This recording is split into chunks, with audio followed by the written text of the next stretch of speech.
கர்த்தருடைய பரிசுத்த நாமத்துக்கு மேம்பட்டதாக நாளிலும் கூட நாம் உண்மையான சிநேகிதரை பற்றி நாம் தியானிக்க இருக்கிறோம்.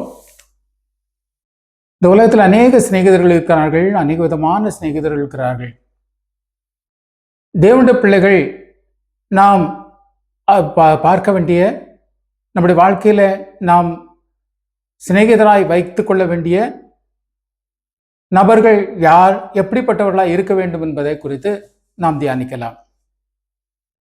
முதலாவதாக நாம் பார்க்கும்போது 1 சாமுவேல் 18ஆம் அதிகாரம் 1ஆம் வசனத்தில்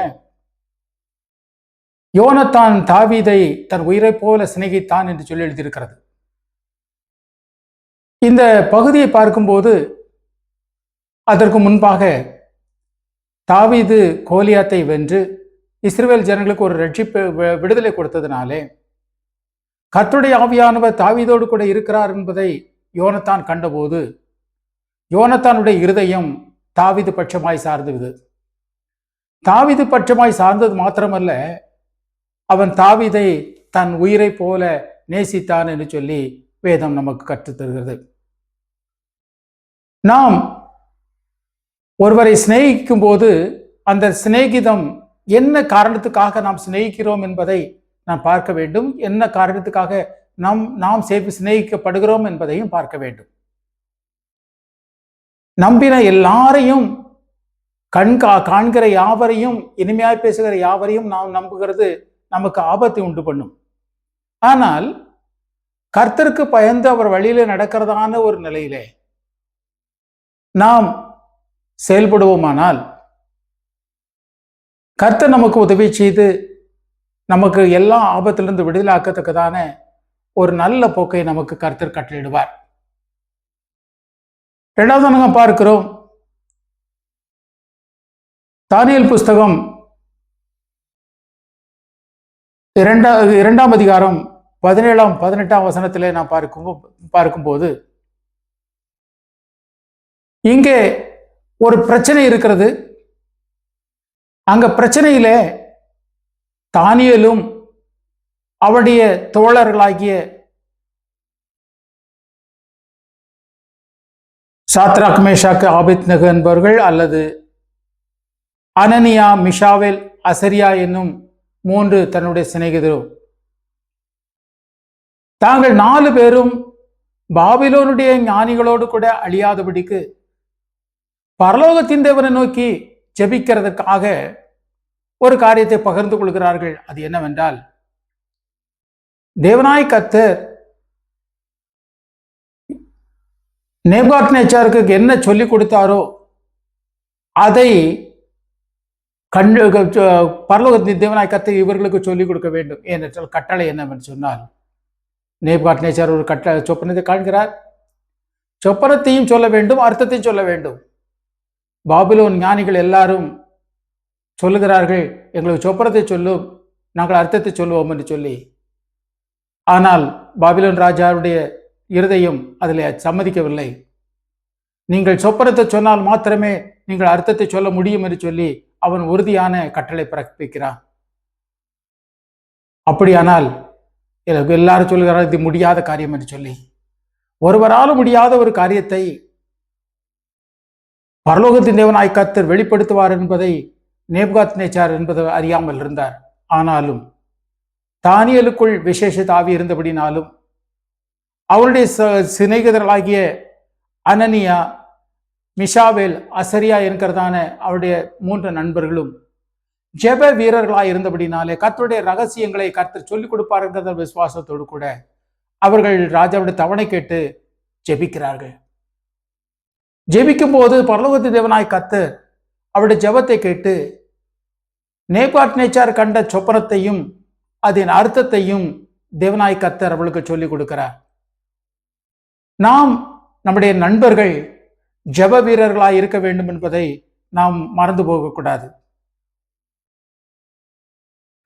நாம் ஜெப வீரர்களாய் இருக்கும்போது நாம் 4 பேர் ஜெபிக்கிறோம் என்று சொன்னால் நாம் 4 பேர் மாத்திரமல்ல, நம்மோடு கூட பரமசேனையின் திரள் கூட்டம் இருக்கிறது. இயேசுவானவர் நம்முடைய ஜெபத்தை கேட்பதற்கு அங்கே இருக்கிறார். பரிசுத்தாவே நமக்கு உதவி செய்ய அங்கே இருக்கிறார். இவர்கள் எல்லாரும் நம்முடைய ஜெபத்தை கவனமாய் பார்க்கிறார்கள். நாம் எதற்காக ஜெபிக்கிறோம், என்ன நோக்கத்தோடு கூட ஜெபிக்கிறோம். இந்த ஜெபமானது பரலோகத்தின் தேவனை சந்தோஷப்படுத்த வேண்டும். மனுஷரை சந்தோஷப்படுத்துகிறதுக்காக நாம் பார்க்கக்கூடாது. பரலோகத்தின் தேவனை நம்முடைய ஜெபம் சந்தோஷப்படுத்த வேண்டும். அவர் நமக்கு ரகசியங்களை வெளிப்படுத்தி தர வேண்டும். நாம் கர்த்தருடைய மகிமைக்காக நாம் ஜெபிக்கும் போது கர்த்தர் நிச்சயமாகவே அவர் தமது கிருபையை விலக பண்ணுகிறார். அப்படியாக நாம் உலகத்திலே ஜெயிக்க வேண்டும் என்று சொன்னால், உலகத்தின் ஞானிகளோடு கூட அழியாமல் இருக்க வேண்டும் என்று சொன்னால், பரலோகத்தின் தேவனாய் கர்த்தரை நோக்கி இடைவிடாமல் ஜெபிக்கிற, ஊக்கமான ஜெபிக்கிற, விசுவாசமுள்ள ஜெபிக்கிறதான நண்பர்கள் நமக்கு அவசியமாய் இருக்கிறது. ஒருவேளை இந்த நாட்களிலே நமக்கு நண்பர்கள் இல்லாமல் இருந்தால் நாம் நண்பர்களை உருவாக்க வேண்டியது அவசியமாய் இருக்கிறது. ஏனென்று சொன்னால், தனிமையாயிருந்து ஜெபிக்கிறதை பார்க்கிலும் 2 பேராவது 3 பேராவது நாமத்தினால எங்கே கொடுவீர்களோ அங்கே உங்கள் மத்தியில் வாசம் பண்ணுவேன்னு சொல்லி கர்த்தர் சொல்லி இருக்கிறபடினாலே நாம் கூடி ஜெபிக்கிறது அவசியமாக இருக்கிறது. இந்த வேளையில் ஒரு காரியத்தை நான் நினைவுபடுத்த விரும்புகிறேன். நான் 9வது வகுப்பு படித்துக் கொண்டிருக்கும் போது மாலை வேளையில நான் ஒரு ஹாஸ்டல்ல தங்கியிருந்தேன். அப்போது எல்லா பிள்ளைகளும் விளையாடுவாங்க, எல்லா டீச்சர்ஸும் விளையாடிக்கிட்டு இருப்பாங்க. அப்போது என்னோடு கூட ஒரு சில சிநேகிதர்கள், வேறு வேறு வகுப்பில் படிக்கிறதான பிள்ளைகள், நாங்கள் ஒன்று சேர்ந்து ஒரு ஓரமான ஒரு இடத்துல நாங்கள் ஒதுங்கி பரலோகத்தின் தேவனை நோக்கி ஜெபிக்க நாங்கள் ஆயத்தமாக இருந்தோம். அந்த ஜெபத்தை பரலோகத்தின் தேவனாய் கர்த்தர் கேட்டு எங்களுடைய விசுவாசத்தை வர்த்திக்க பண்ணி கொண்டிருந்தார். இப்படிப்பட்ட நாட்களிலே ஸ்கூலிலே படித்ததான ஒரு பையனுக்கு அடிக்கடி காக்கா வலிப்பு வியாதி வந்தது. அந்த வியாதி மத்தியில அவன் ரொம்ப கஷ்டப்பட்டான். கஷ்டப்படுகிறதான வேளையில எல்லாரும் காக்கா வலிப்புன்னு சொல்லி பல விதமான காரியங்களை செய்தார்கள். ஆனால் கர்த்தரை விசுவாசித்ததான நாங்கள் ஜெபிக்கிற அந்த படிக்கிறதான மாணவர்களாகிய நாங்கள் ஒன்று சேர்ந்து அந்த மாணவனுக்காக ஜெபித்தோம்.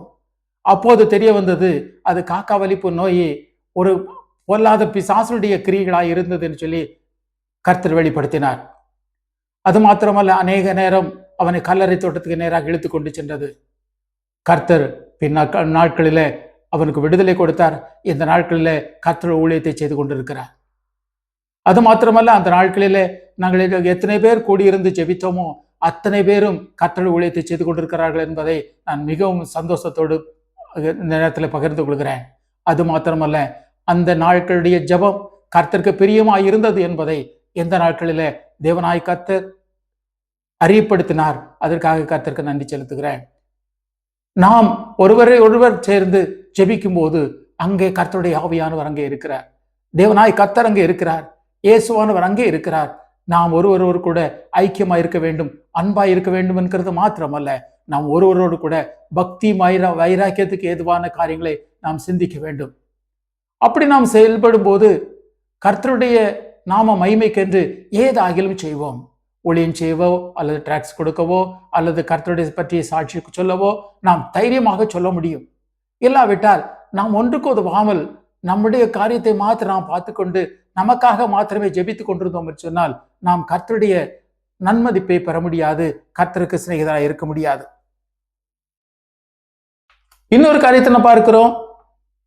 இயேசுவானவருக்கு ஒரு சிநேகிதர் இருந்தார். அநேக சிநேகிதர்கள் இயேசுவானவர் இருந்தால், இயேசுனுடைய சீஷர்கள் அவருடைய சிநேகிதராக இருந்தார்கள். அதிலே ஒரு இயேசுடைய சீஷர்களோடு கூட இல்லாதிருந்த லாசரு என்கிறதான அவருடைய சீஷர். லாசரு இயேசுடைய சீஷர்களோடு கூட இல்லாமல் இருந்தாலும் லாசருவும் மார்த்தாளும் மரியாளும் இயேசுவானவர் அந்த ஊருக்கு வருகிற வேளை எல்லாம் அவர்கள் வீட்டிலே தங்கியிருப்பார்கள். இயேசுவனுடைய சீஷர்களும் அங்கே தங்கியிருந்து போஜனம் பண்ணி ஊழியத்தை செய்து முடிப்பார்கள். இயேசுவானவர் அந்த வீட்டில் அவர் போஜனம் பண்ணி அந்த ஊழியத்துக்கு அவர்கள் ஆதரவாக இருக்கிறதுனால அவர்கள் சந்தோஷப்பட்டார். அப்படி இருக்கும்போது உண்மையாக இயேசுவை நேசித்துதான இந்த லாசரு ஒரு நாள் மரித்து போனான். மரித்ததான லாசருவை பற்றி அநேக காரியங்கள் சொல்லப்படுகிறது. வியாதியா இருக்கும்போது இயேசுக்கு சொல்லப்படுகிறது, இயேசுவானவர் லாசரை பார்க்க வரவில்லை, லாசரை பார்க்க வரவில்லை, தாமதமாக செய்து கொண்டிருக்கிறார், ஆனால் மரித்து போனார். ஆனால் 4 நாளாயிற்று இயேசுவானவர் அங்கே வருகிறார். அங்கே வரும்போது லாசரு மரித்த இடத்துல மரியாளும் வருகிறாள், மார்த்தாலும் வருகிறாள். அவர்களோடு கூட அந்த ஊராரும் ஓடி வருகிறார்கள் இயேசு வந்திருக்கிறார் என்று கேள்விப்பட்ட போது. அப்போது இயேசு அங்கே நிற்கிறவர்கள் அழுகிறதையும் மரியாள் அழுகிறதையும் அவர் பார்த்து கலங்கி, ஆவியிலே கலங்கி கண்ணீர் விட்டார் என்று சொல்லி இருக்கிறது. இயேசுடைய கண்ணீரை பார்த்துதான யூத ஜனங்கள் அவர்கள் சொல்றாங்க, இயேசு இந்த லாசருவை எவ்வளவாய் நேசித்தார். நாம் இயேசுவால நேசிக்கப்பட வேண்டும், நாம் இயேசுவை நேசிக்க வேண்டும். நாம் இயேசுவை நேசிக்காமல் இயேசு மாத்திரம் நம்ம இடத்துல நேசிக்க வேண்டும் என்று சொல்லி நாம் எதிர்பார்க்கிறோம். இயேசு நேசிக்கிறார், அவருடைய அன்பு மாறாதது. ஒரு நாளும் அவருடைய அன்பு நம்மை விட்டு விலகிறதில்லை. அவர் எப்போது நம்மை நேசித்துக் கொண்டே இருக்கிறார். ஆனால் நம்முடைய நேசம் எப்படி இருக்கிறது? இயேசு மாத்திரம் வருகிறதில்லை, இயேசுவும் அவரோடு கூட 12 சீஷர்கள் வருவார்கள். 13 பேர் வருவாங்க. 13 பேருக்கும் முகம் கொடாம அவங்களுக்கு ஆகாரத்தை சமைத்து அவர்களுக்கு உபசரித்து அந்த ஊழிய காலங்களிலே அங்கே தங்கியிருக்கும் போது அவர்களுக்கு சந்தோஷமாய் அவர்களுக்கு சேவை செய்வார்கள். இதையெல்லாம் பரலோகத்தின் தேவனாய் கர்த்தர் பார்த்து சந்தோஷமாயிருந்து லாசர்வின் மரணப்படுக்கையில அவர் கண்ணீர் விட்டது மாத்திரமல்ல, லாசருவை உயிரோடு எழுப்பும்படியாக கர்த்தர் தம்முடைய வல்லமை விளங்க பண்ணினார். நாம் உண்மையாய் கர்த்தருக்கு சேவிக்கிறவர்களாய் இருந்தால், உண்மையாய் அன்பு கூறுகிறவர்களாய் இருந்தால், ஆபத்திலும் நாம் தேவனை நோக்கி கூப்பிடும் போது அவர் நமக்கு செவி கொடுக்கிற தேவனாய் இருக்கிறார். நம்முடைய கண்ணீரை மாற்றுகிற தேவனாய் இருக்கிறார். நாம் கண்ணீர் விடும்போது இயேசு கண்ணீர் விடுகிறார் என்பதை நாம் மறந்து போக வேண்டாம்.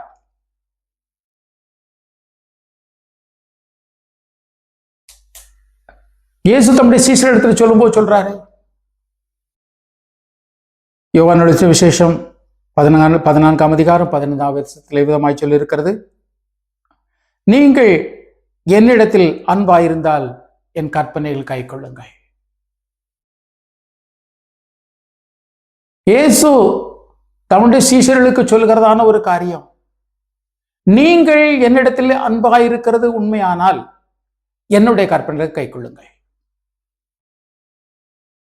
இயேசு நம்மிடத்தில் அன்பு கூறுகிறது உண்மை, இயேசு நம்மை நேசிக்கிறது உண்மை, இயேசு நமக்காகவே தம்மை தாமே பலியாக கொடுக்கும்படியாக ஒப்பு கொடுக்கும்படியாக உலகத்தில் அன்பு கூர்ந்தார் என்பது உண்மை. நாம் ஒருவர் கெட்டுப்போகாமல் நித்திய ஜீவனை அடைந்து கொள்ள வேண்டும் என்பதற்காக அவர் பிரயாசப்படுகிறது உண்மை. அவர் நம்மை நேசிக்கிறதான அதே வேளையில நாம் அவரை நேசிக்க வேண்டும், நேசிக்க வேண்டும், நேசிக்க வேண்டும். நாம் அவரை நேசிப்பதற்கு அடையாளம் என்னவென்று சொன்னால், நாம் இயேசுவானவர் சொன்ன கட்டளைகள், கற்பனைகள் எல்லாவற்றையும் நாம் கை கொள்ள வேண்டும். இயேசுக்குள் சொல்கிற கற்பனை என்ன? நான் உங்களுக்கு அன்பாய் இருக்கிறது போல நீங்களும் ஒருவர் அன்பாயிருங்கள். நான் இந்த உலகத்துக்கு வந்ததான நற்செய்தியை இந்த உலகம் எங்கும் நீங்கள் சுவிசேஷமாய் பிரசங்கியுங்கள். நான் உங்களுக்கு கட்டளையிட்ட யாவையும் நீங்கள் நிறைவேற்றுங்கள். என்னுடைய நாமத்தினாலே பிசாசுகளை துரத்துங்கள். என்னுடைய நாமத்தினாலே வியாதியஸ்தர்களை குணமாக்குங்கள்.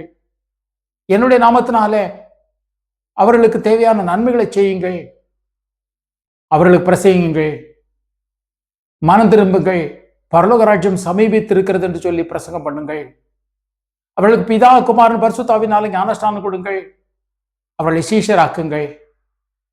நாமும் எப்படி ஒன்றாயிருக்கிறோமோ உங்களுடைய வார்த்தை கேட்கிறதான சீஷர்களும் நம்மில் ஒன்றாயிருக்க வேண்டும் என்று சொல்லி இயேசுவானவர் விரும்பி அவர்களுக்கு முன்பாக ஜெபிக்கிறார். பிதாவே, நானும் நேரும் ஒன்றாயிருக்கிறது போல தேவரீர் எங்களுக்கு எனக்கு தந்ததான சீஷர்களும் நம்மில் ஒன்றாயிருக்கும்படியாக வேண்டிக் கொள்கிறேன். அது மாத்திரமல்ல, இவருடைய வார்த்தை கேட்கிறதான ஒவ்வொருவரும் நம்மை போல மாறும்படியாக அவர்களுக்காக கூட வேண்டிக் கொள்கிறோம் என்று சொல்லி இயேசுவான் ஜெபிக்கிறார். இதனால் இயேசுடைய விருப்பம் நாம் தேவனை போல மாற வேண்டும் என்று சொல்லி, தேவனோடு கூட ஒன்றாயிருக்க வேண்டும் என்று சொல்லி கர்த்தர் விரும்புகிறார். நம்முடைய சாயல் தேவ சாயலாய் மாற வேண்டும் என்று விரும்புகிறார். இந்த நாளிலும் நம்முடைய சிநேகிதர்கள், நாம் நேசிக்கிறதான ஒவ்வொருவரையும் நாம் கவனமாய் பார்க்க வேண்டும். இந்த நாட்களில் ஒரு காரியத்தை பார்க்கிறோம். சமாரிய மனுஷனுக்கு சமாரியாவிலிருந்து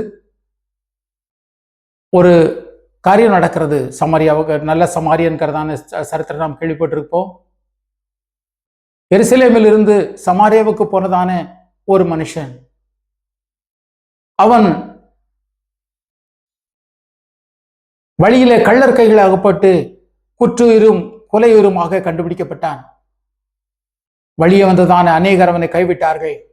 ஆசாரியன் கைவிட்டான், லேவியன் கைவிட்டான். ஆனால் அந்த பக்கமாக வந்ததான ஒரு சமாரியன் அவன் மேல் இறக்கப்பட்டு அவனுக்கு அவனுடைய காயத்தை கட்டி அவனை தன்னுடைய வாகனத்தின் மேல் ஏற்றுக்கொண்டு சத்திரத்தில் கொண்டு போய் சேர்த்து, இவனை பார்த்து கொள்ளுங்கள், நான் 2 பணம் உங்களுக்கு தருகிறேன், இதற்கு மேல் அதிகமாய் செலவானால் நான் திரும்ப வரும்போது அதை உங்களுக்கு தந்து விடுகிறேன்னு சொல்லி அவளுக்காக ஏற்பாடு செய்து தன்னுடைய பிரயாணத்தை தொடங்கினார். என்னை கேட்கிறதான் தேவனுடைய பிள்ளைகளே, நாம் நேசிக்கிறதான நேசமானது இயேசுடைய நேசத்தை போல இருக்க வேண்டும். நாம் அவரிடத்தில் அன்பு கூர்ந்ததனால் அல்ல, அவர் நம்மிடத்தில் அன்பு கூறுகிறபடினாலே நாம் அவரிடத்தில் அன்பு கூர்ந்தோம். நாம் அவரிடத்தில் அன்பு கூறும்போது அவர் நம்முடைய அன்பை பார்த்து சந்தோஷப்படுகிறார், நம்முடைய கிரியைகளை பார்த்து சந்தோஷப்படுகிறார், நம்முடைய செயல்களை பார்த்து சந்தோஷப்படுகிறார்.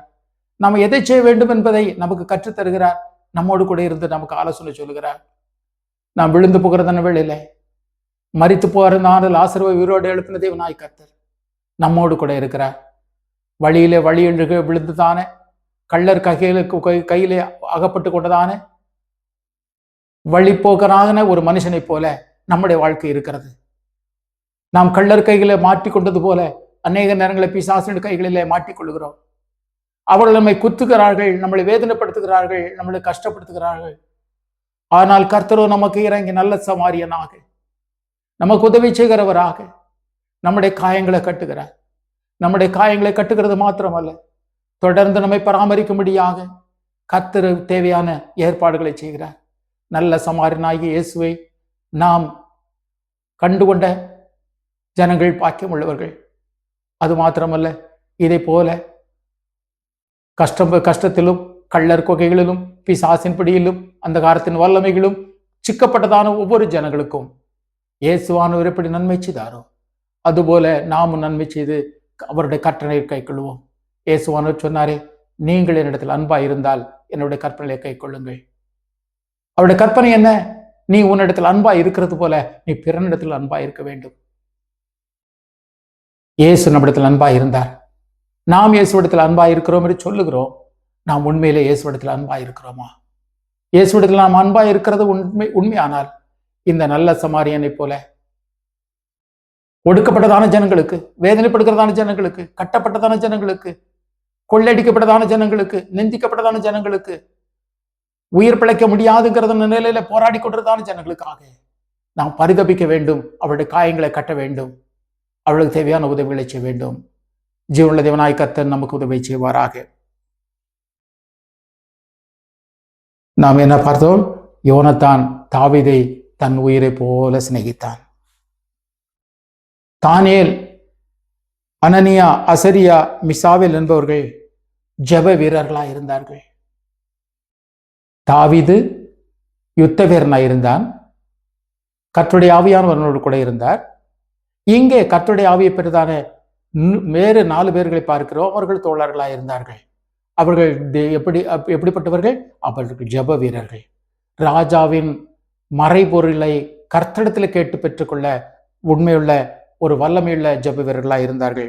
நம்முடைய சிநேகிதம் அப்படிப்பட்டவர்களை நாம் சேர்த்து கொள்ள வேண்டும் ஜெபிக்கிறதுக்காக. ஆனால் உதவி செய்வதற்கு அப்படி அல்ல. வழிப்போக்கனை போல வந்ததான நம்மை எப்படி கர்த்தர் சேர்த்து கொண்டாரோ அதுபோல வழியருகே மூச்சித்து கிடக்கிறதான ஜனங்களுக்காக ஜெபிக்க வேண்டியதும், அவளுக்கு உதவி செய்ய வேண்டியதும், அவர்களை ஆதரிக்க வேண்டியதும், அவளை தகுந்த இடத்துல கொண்டு சேர்க்க வேண்டியதும் நம்முடைய பொறுப்பாக இருக்கிறது என்பதை மறந்து போக வேண்டாம். இயேசு லாசரோடு அன்பாயிருந்ததுக்கு காரணம் என்ன? லாசரு இயேசுவிடத்தில் அன்பாயிருந்த காரணம் என்ன? இயேசு தேவனுடைய பிள்ளை கர்த்தருடைய ஊழியத்தை செய்கிறதை பார்த்து சந்தோஷப்பட்டு அவர்களுக்கு ஊழியம் செய்யும்படியாக, போஜனம் கொடுக்கும்படியாக எப்போதும் தன்னுடைய வீட்டை திறந்து வைத்து அவர்கள் வருகிற வேலையெல்லாம் போஜனம் கொடுத்து அவளை உபசரித்துதான லாசரு, மார்த்தாள், மரியாள் என்பவர்கள் 3 பேரும் செய்ததான எப்போது செய்ததான உதவி ஊழியத்தை இயேசு அவர்களுக்கு அற்பமாய் எண்ணவில்லை. அவருடைய வாழ்க்கையிலே மரித்து போன லாசருவை கூட உயிரோடு எழுப்பி அவர்களுக்கு முன்பாக நிறுத்தி வைத்தார். அந்த இயேசுவானவர் வல்லமையுள்ள தேவன். அவரை நேசிக்கிறவர்கள் பாக்கியவான்கள். இயேசுடைய சீஷர்கள் இயேசுவிடத்தில் கேட்கிறார்கள்,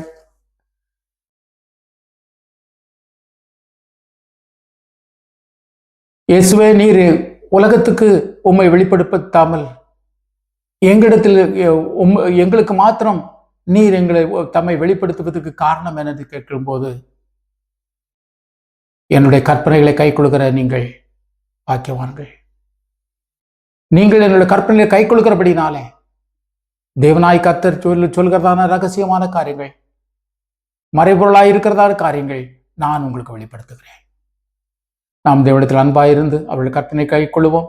கர்த்தர் தருகிறதான ரகசியமான வார்த்தைகள் பெற்றுக்கொள்வோம்.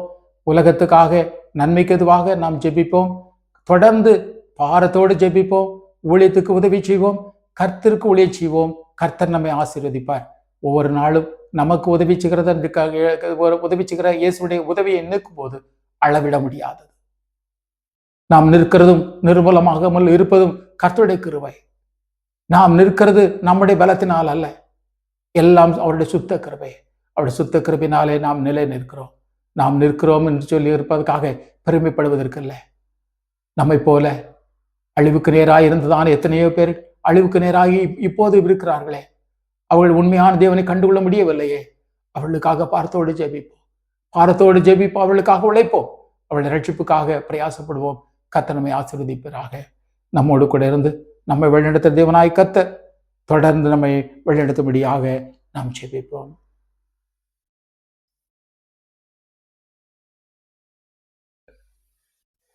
ஸ்தோத்திரிக்கிறோம் ஆண்டவரே, உம்மை துதிக்கிறோம், உம்மை வாழ்த்துகிறோம், உம்மை போற்றுகிறோம் ஆண்டவரே. நல்ல நேசரே, நாங்கள் உம்மை துதிக்கிறோம், உம்மை போற்றுகிறோம். நாங்கள் எங்களுடைய நேசம், எங்களுடைய நண்பர்கள், உற்ற நண்பர்களாக நினைக்கிறதான அநேகர் எங்களை வஞ்சித்து விடுகிறார்கள். நாங்கள் அநேக நேரம் தவறான நண்பர்களை தேர்ந்தெடுத்துக் கொள்கிறோம். தவறான தோழிகளை நாங்கள் தேர்ந்தெடுத்து விடுகிறோம்.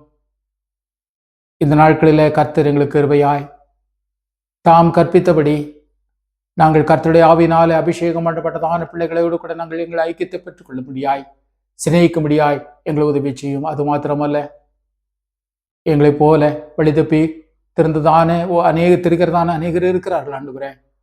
அவர்களை நேசித்து கர்த்தரத்தில் கொண்டு வரத்தக்கதாக தாவீதின் ஆவி எங்களுக்கு தாரும் ஆண்டவரே.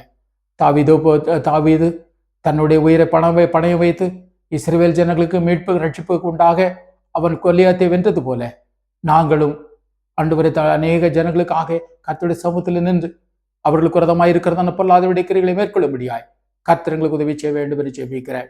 கர்த்தாவே, எங்களோடு கூட இருந்து இம்மட்டுமாய் நடத்துகிறீரே, உமக்கு நன்றி செலுத்துகிறோம்.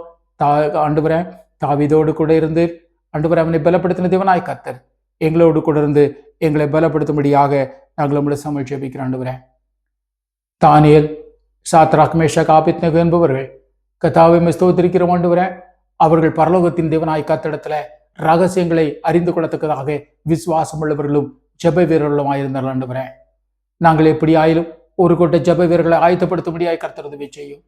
கர்த்தாவே, ஸ்தோத்திரிக்கிறோம். ஆண்டவரே, நாங்கள் தனியாக இருந்து ஜெபிக்கிறதுல மிகவும் கஷ்டப்படுகிறதான வேளையில தானியேல் தனியாக ஜெபித்தால் கஷ்டமாய் இருக்கும் என்பதை அறிந்தவனாய் தன்னுடைய தோழருக்கு அறிவிக்கிறார். தான் மாத்திரம் தப்பித்தால் போதும் என்று நினைக்காமல் தன்னுடைய தோழர்களும் இந்த ஞானிகளோடு கூட அழிந்து போகாதபடிக்கு ரட்சிக்கப்பட வேண்டும், விடுதலையாக்கப்பட வேண்டும் என்று சொல்லி விரும்பி தன்னுடைய சிநேகிதர்களுக்கு போதித்து சொன்னார்கள். அவர்கள் யாவரும் கர்த்தருடைய சமூகத்தில் ஜெபித்த போது மறைபொருளை வெளிப்படுத்துகிற தேவனாய் கர்த்தர் அவர்களுக்கு மறைபொருளை வெளிப்படுத்தி கொடுத்தீர். உமக்கு நன்றி செலுத்துகிற ஆண்டவரே. கர்த்தாவே, ஸ்தோத்திரிக்கிறோம். லாசரு, மரியாள், மார்த்தாள் என்பவர்கள் தம்முடைய ஊழியத்துக்கு மிகவும் உதவி செய்து ஆண்டவரே தம்முடைய சீஷர்களுக்கு ஆண்டவரே தேவையான உதவிகளை செய்யத்தக்கதாக தங்களுடைய வீட்டை திறந்து கொடுத்து கர்த்தர் ஊழியத்துக்கு ஆதரவாய் இருந்ததை என் தேவனாய் கர்த்தர் கண்ணோக்கி பார்த்தீர், அவளை நேசித்தீர். அவர்கள் வீட்டிலே லாசர் சுகவீனமாய் இருந்ததை, அவர் மரித்து போனதை கர்த்தர் அறிந்த போது அவர்கள் கண்ணீர் விடுவதை கர்த்தர் தாங்க முடியாமல் அவளுடைய கண்ணீரை பார்த்து தேவரீர் கண்ணீர் விட்டீர் ஆண்டவரே. எங்களுடைய துக்கங்களை கர்த்தர் காண்கிறது போது எங்களுடைய துக்கத்தை பார்த்து நீர் துக்கப்படுகிறீர் ஆண்டவரே. நாங்கள் கண்ணீர் விடும்போது நீர் கண்ணீர் விடுகிறீர். நாங்கள் வேதனைப்படும் போது எங்களுடைய வேதனைகளை மாற்றுகிறீர். நாங்கள் காயப்படுகிற வேளையில எங்கள் காயங்களை கட்டுகிற ஆண்டவரே. நாங்கள் பொல்லாத வெடிக்கிரிகளுக்குள்ளாக, உலகத்தின் வஞ்சனைகளுக்குள்ளாக நாங்கள் மறிக்க வேண்டியதான நிலையில வந்தால், ஒருவேளை ஆவிக்குரிய ஜீவிதத்தில் மரித்த நிலையில் இருந்தால், எங்களை உயிர்ப்பிக்கிற தேவனாய் கர்த்தர் எங்களை ஆண்டவரை உயிர்ப்பிக்கும்படியாய் ஆண்டவரை சமைச்சு வைக்கிறேன். இந்த நாட்கள் ஆவிக்குரிய ஜீவிதத்துல பலவீனமாய் இருக்கிறதான் தமிழ் பிள்ளைகள் ஆண்டவரே ஒவ்வொருவரும் பலவீனத்திலிருந்து விடுதலை ஆக்கப்படட்டும். ஆவிக்குரிய ஜீவிதத்துல மரித்து போயிருந்தான நிலையில் இருக்கிறதான தேவட பிள்ளைகள் கர்த்தருடைய நாமத்தினால உயிரிழட்டும் ஆண்டவரே. கர்த்தரை உதவி செய்ய வேண்டும் என்று ஜெபிக்கிறேன். இயேசுவானவர் தம்முடைய சீஷர்களோடு கூட அநேக காரியங்களை வெளிப்படுத்தி கொடுத்தீரே. இயேசுவானவர் தம்முடைய சீஷர்களை பார்த்து சொன்னேன், நீங்கள் என்னுடைய சிநேகிதர் என்று நான் உங்களை அழைக்கிறேன். ஏனென்று சொன்னால், நான் ஆண்டவரும் எஜமானனுமாய் இருந்தாலும் நான் உங்களுக்கு எஜமானை போல நடந்து கொள்ளவில்லை. நான் உங்களுக்கு உங்களுடைய ஆண்டவர் போல நடந்து கொள்ளவில்லை. நாங்கள் உங்கள் சிநேகிதரை போல நடந்து கொண்டேன். காரணம் என்று சொன்னால், தேவனிடத்தில் கேட்ட எல்லா விதமான காரியங்களையும் எல்லா மறைபொருட்களையும் உங்களுக்கு வெளிப்படுத்தினேன். சிநேகிதரை போரங்களை உங்களுக்கு வெளிப்படுத்தினேன். நீங்கள் என்னை சிநேகிக்கிறது உண்டானால் என்னுடைய கற்பனைகளை கைக்கொள்ளுகளை சொல்லி ஆண்டவரே. நாங்கள் உங்களுடைய உண்மையான சிநேகிதராய், உண்மையான சீஷர்களாய் உங்களுடைய கற்பனைகளை கைக்கொள்ள கர்த்தருடைய ஆவியான உதவி செய்ய வேண்டும் என்று ஜெபிக்கிறேன். தொடர்ந்து வழிநடத்தும் ஆளுக்கை செய்யும். கிருபை சமாதானம் கூட இருக்கட்டும். துதிக நம்மை மேலாவற்றை முக்க செலுத்துகிறோம். ரட்சகமிழ்ப்புறமாகிய அருமை இயேசுவின் நாமத்தில் ஜெபிக்கிறோம். ஜெபங்கள் நல்ல பிதாவே, ஆமென்.